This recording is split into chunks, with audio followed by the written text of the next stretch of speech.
San dan para kaum-kaum yang disakiti mantan, juga yang terselingkuhkan dan yang lagi PDKT tapi gak jadian. Apa kabar? Semoga kabar kalian baik-baik saja ya, dan tentunya sehat selalu. Selamat datang di Neini Story. Kali ini saya akan membahas sebuah film legend yang sangat saya sukai, yaitu Samurai X The Movie yang keempat yang berjudul Rurouni Kenshin The Final. Tanpa basa-basi panjang lebar, yuk kita simak ceritanya. Hiya hiya hiya.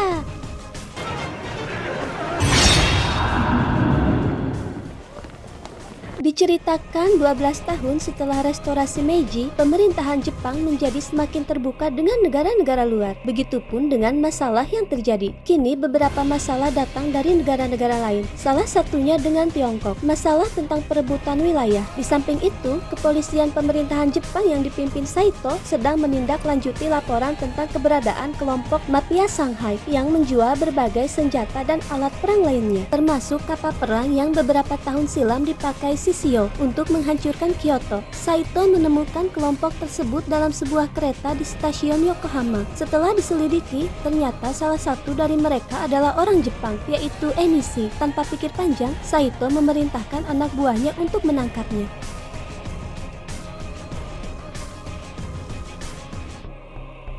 Enkoshiro.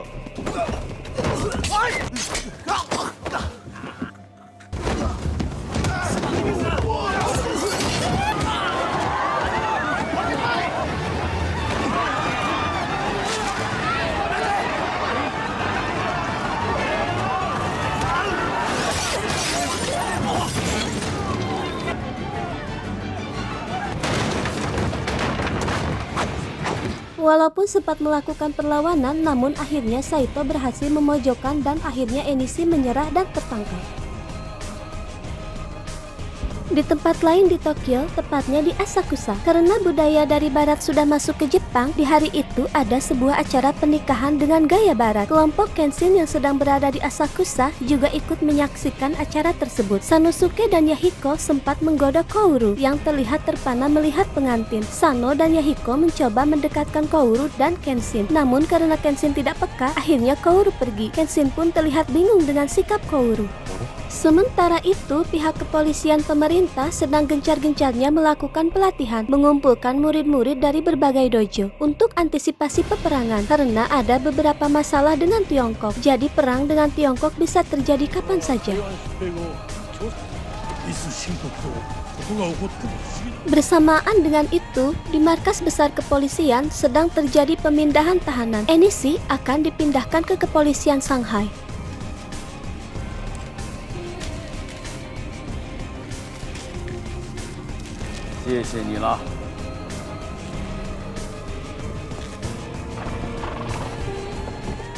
Saito yang tidak setuju dengan pemindahan itu langsung mengajukan protes, tapi ternyata itu adalah prosedur penanganan hukumnya karena Enishi melakukan kejahatannya di wilayah Tiongkok. Jadi Enishi harus diproses hukum di Tiongkok. Di saat itu pula masuk seseorang. Dia adalah Cho Sawagejo, yaitu salah satu anggota Juppon Gatana Shishio yang tersisa. Dia bekerja untuk polisi sebagai mata-mata untuk memantau gerak-gerik Shanghai. Namun Saito tidak begitu saja percaya pada Cho. Kembali pada kelompok Kenshin, mereka sedang makan-makan di restoran Akabeko, restoran favorit Kenshin. Salah satu pelayan di sana yaitu Tsubame, dia sempat menanyakan kabar Kaoru. Lalu pemilik restoran yaitu Tae akan memberikan waktu liburan pada Tsubame kalau dia punya pacar seperti Kaoru. Kaoru yang mendengar itu jadi salah tingkah, sedangkan Kenshin masih belum peka dengan kondisi tersebut. Scene berpindah pada Enishi dan para anggota Rurouni Nakama tengah bersiap untuk memulai penyerangan. Untuk serangan balas dendamnya yang pertama, Enishi menargetkan restoran favorit Kenshin yakni restoran Akabeko. Enishi pun memerintahkan Kujiranami untuk menembaknya. Tembakan meriamnya tepat mengenai restoran Akabeko.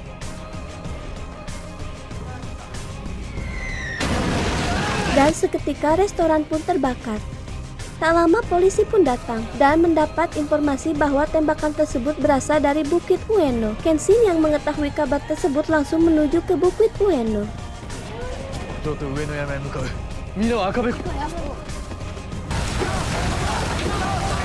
Sesampainya di sana, polisi dan Kenshin tidak menemukan jejak apapun karena tidak ditemukan bekas meriam sedikit pun. Di tengah kebingungan, salah seorang polisi menemukan sebuah pesan bertuliskan penghakiman manusia. Kenshin yang melihat itu langsung teringat masa lalunya yang selalu meninggalkan pesan seperti itu setelah menyelesaikan misinya.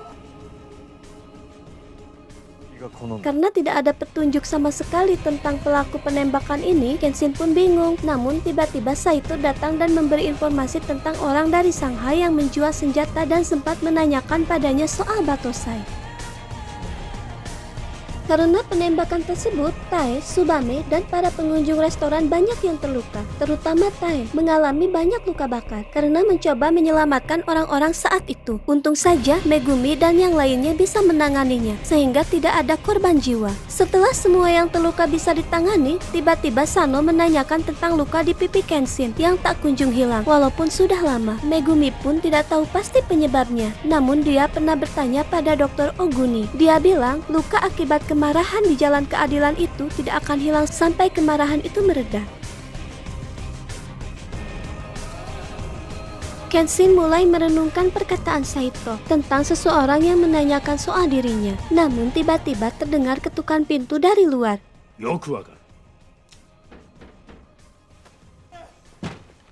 Ternyata seseorang dengan penuh luka mengabarkan bahwa terjadi lagi penyerangan. Kali ini di dojo Maekawa. Tanpa pikir panjang lagi, Kenshin langsung pergi menuju dojo Maekawa.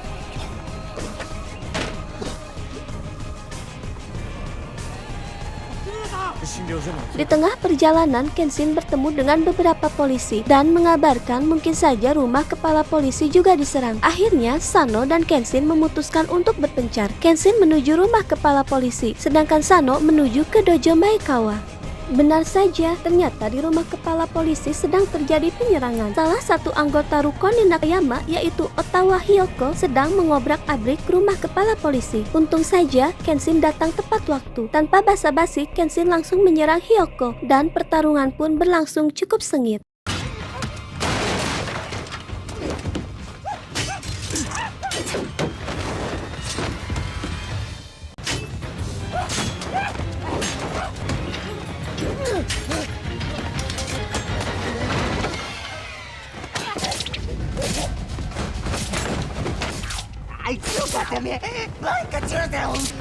Otawa Hyoko berhasil dikalahkan, namun di akhir pertarungan Hyoko memilih untuk meledakkan dirinya.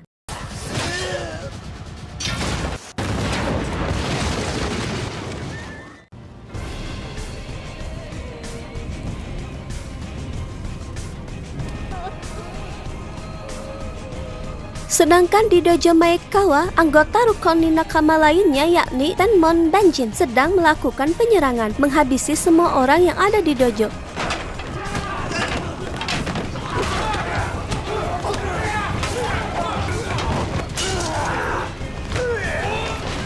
Sayangnya Sano datang terlambat. Kenshin yang merasa bersalah karena serangan yang ditujukan untuk membalas dendam kepadanya melibatkan banyak orang yang tidak bersalah ikut menderita. Di tengah perjalanan, Kenshin dikejutkan dengan kehadiran Enishi. Kenshin tidak menyangka akan bertemu dengannya. Enishi memanfaatkan pertemuan itu untuk memberikan peringatan kepada Kenshin soal balas dendamnya.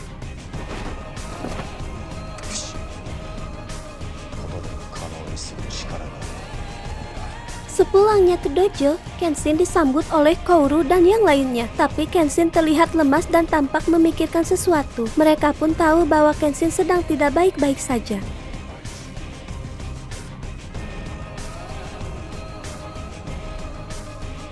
Karena penyerangan akhir-akhir ini, kini polisi memperketat pengamanan dan menyerukan untuk memberantas aksi penyerangan yang terjadi belakangan ini.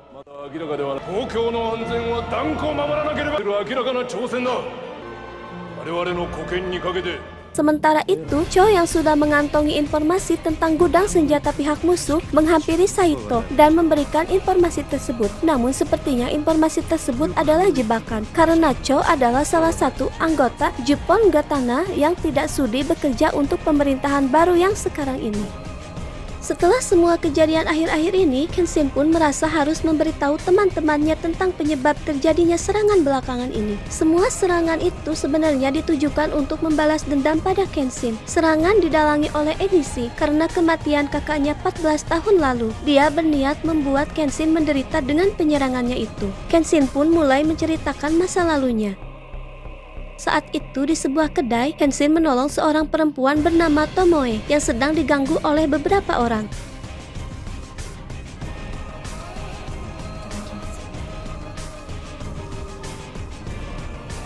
Setelah kejadian itu, mereka menjadi dekat dan hidup bersama. Kenshin pun mulai merasakan kebahagiaan bersama Tomoe. Namun seiring berjalannya waktu, Tomoe tahu bahwa yang membunuh tunangannya dulu adalah Kenshin. Tomoe sempat berniat membalas dendam pada Kenshin, namun dia malah jatuh cinta pada Kenshin. Tomoe,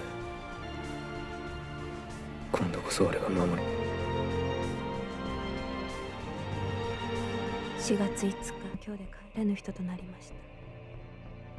清里殿は終電になり、 Setelah Kenshin mengetahui bahwa yang membunuh tunangan Tomoe adalah dirinya, Kenshin merasa kaget. Dan pada akhirnya, sebagai balas dendam Tomoe pada Kenshin, Tomoe mati tertebas oleh Kenshin agar Kenshin tahu rasa kehilangan orang yang dicintainya. Tomoe pun menyayatkan pisau di pipi Kenshin seperti yang dilakukan tunangannya dulu sebelum mati. Dari sanalah tanda pada pipi Kenshin berasal.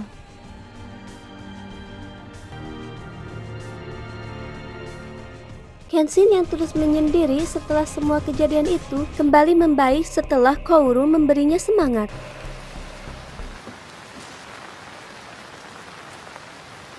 Di tempat lain, Cho yang sebelumnya berpura-pura jadi mata-mata polisi mengabarkan pada Enishi bahwa dia sudah memberi informasi yang salah tentang gudang senjata itu pada polisi, sesuai arahan dari Wu untuk menjebak polisi. Sebagai imbalannya, Cho menginginkan sebuah pedang dari Enishi. Dengan pedang barunya, saat itu juga dengan sombongnya Cho menantang Enishi untuk berduel. Setelah sekian lama sejak peperangan di Kyoto, akhirnya Misao dan Aoshi kembali ke Tokyo, mengunjungi Kaoru dengan membawa kabar berupa sebuah catatan milik Tomoe yang berisi masa lalunya bersama Kenshin.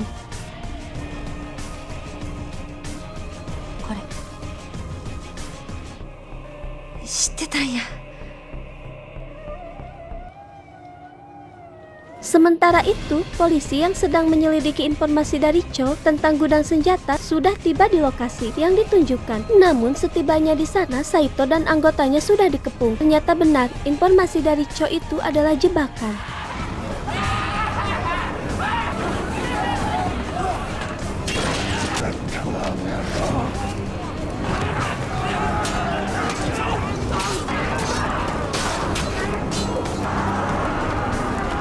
Enishi yang sudah selesai dengan persiapannya mulai melakukan penyerangan besar-besaran.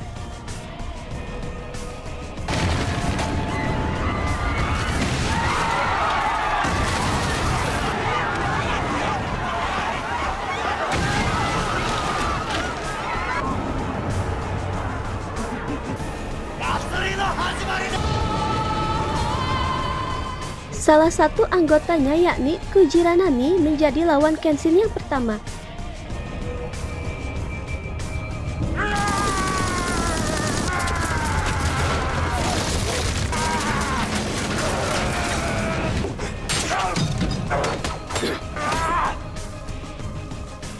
Dengan mudah Kenshin mengalahkan Kujiranami.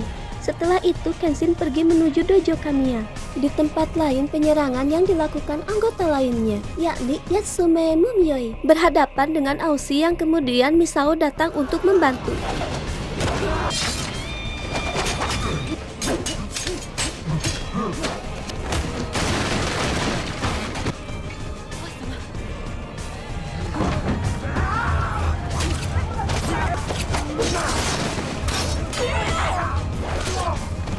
Namun sayang, Aoshi tidak berdaya setelah terkena ledakan.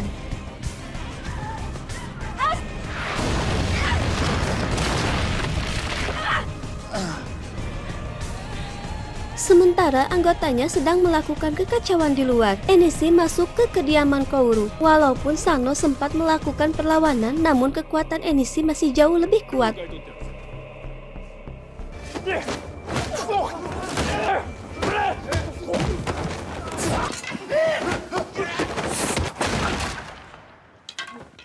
Alhasil Sano tak berdaya melawan Enishi dan akhirnya Kaoru berhasil diculik Enishi. Kenshin pun tiba di dojo, namun semuanya sudah terlambat. Kaoru sudah dibawa pergi, Sano dan yang lainnya juga sudah dilumpuhkan, dan Yahiko pun tidak bisa berbuat banyak.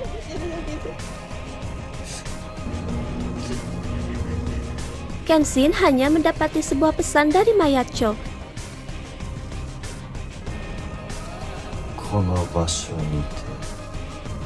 Ternyata Cho terbunuh dalam duel melawan Enishi saat itu. Kaoru yang baru sadar dari pingsannya menyadari bahwa dia sudah diculik. Tanpa pikir panjang, Kaoru langsung keluar, berniat untuk melarikan diri. Namun tempat itu berada di atas tebing.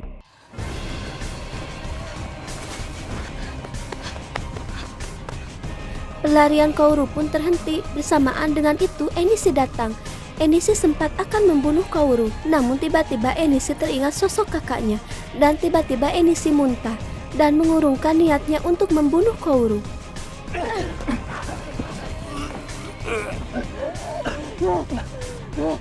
Karena dukungan dan pengorbanan dari teman-temannya, Kenshin merasa tidak ada jalan lain untuk menghentikan penyerangan ini selain menghadapi Enishi.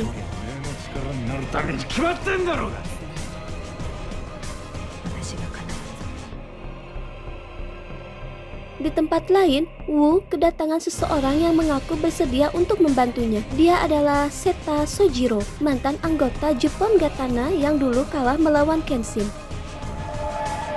Kenshin yang sudah bertekad untuk menghentikan Enishi akhirnya sampai di markas musuh. Pertarungan pun akhirnya dimulai.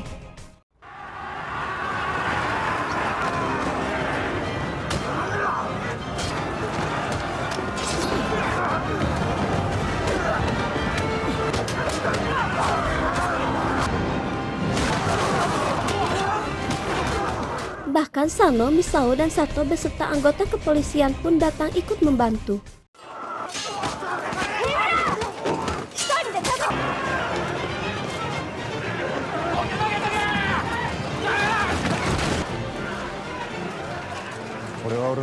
Akhirnya Kenshin bisa merangsek masuk ke dalam markas. Di sana sudah menunggu Wu dan Sojiro.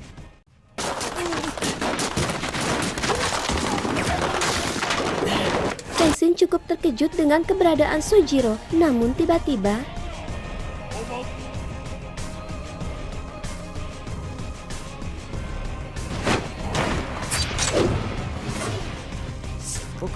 ternyata Sojiro tidak bermaksud bertarung melawan Kenshin. Kali ini Sojiro membantu Kenshin menghabisi pasukannya Wu.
Karena pasukan Wu tak kunjung habis, sebagai tanda terima kasih dalam pertarungan dulu Kenshin sudah menyadarkannya, Sojiro membiarkan Kenshin pergi ke tempat Enishi, sedangkan Sojiro menghadapi pasukan Wu sendiri. Sementara itu, di luar juga terjadi pertarungan antara Misao melawan Mumiyoi dan Saito melawan Banjin. Walaupun cukup sulit, tapi akhirnya Mumioi dan Banjin bisa dikalahkan.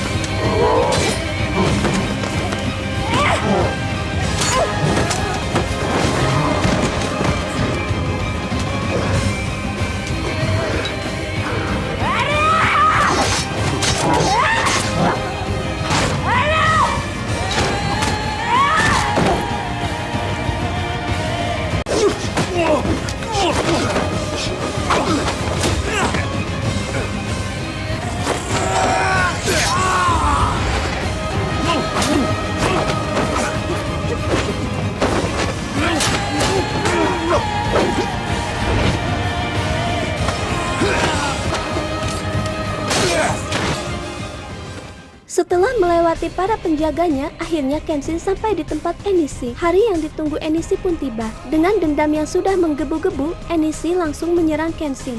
Pertarungan pun dimulai.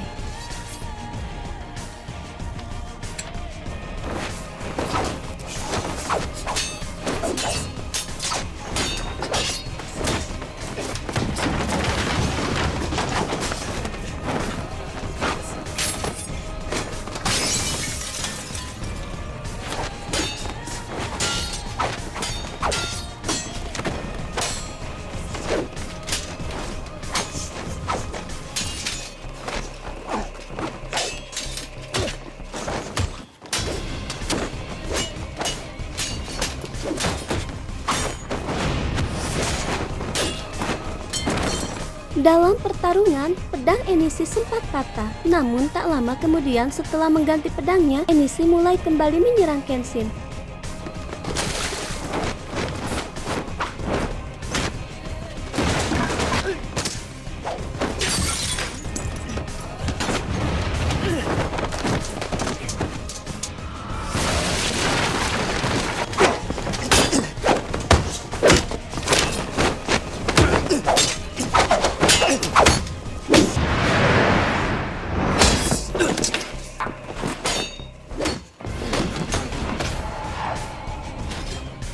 Sebenarnya Kenshin sudah bisa mengakhiri pertarungan ini karena Enishi sudah kewalahan. Tapi Kenshin memilih cara lain untuk menyadarkan Enishi. Saat Enishi menusukkan pisaunya, Kenshin sengaja tidak menghindar. Namun tiba-tiba Wu datang dan langsung menembak Kenshin. Bersamaan dengan itu, Kouru juga datang. Saat Wu akan menembak Kouru, tiba-tiba Enishi melindunginya. Alhasil Enishi tertembak. Beruntung dia masih bisa melawan dan berhasil melumpuhkan Wu. Hampir saja Enishi membunuh Wu, Kenshin berhasil menghentikannya.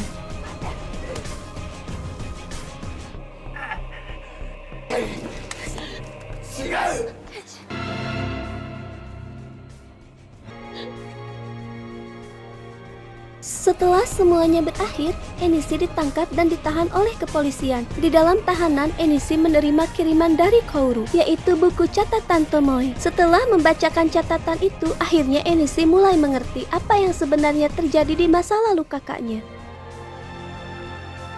さらに先、切った数より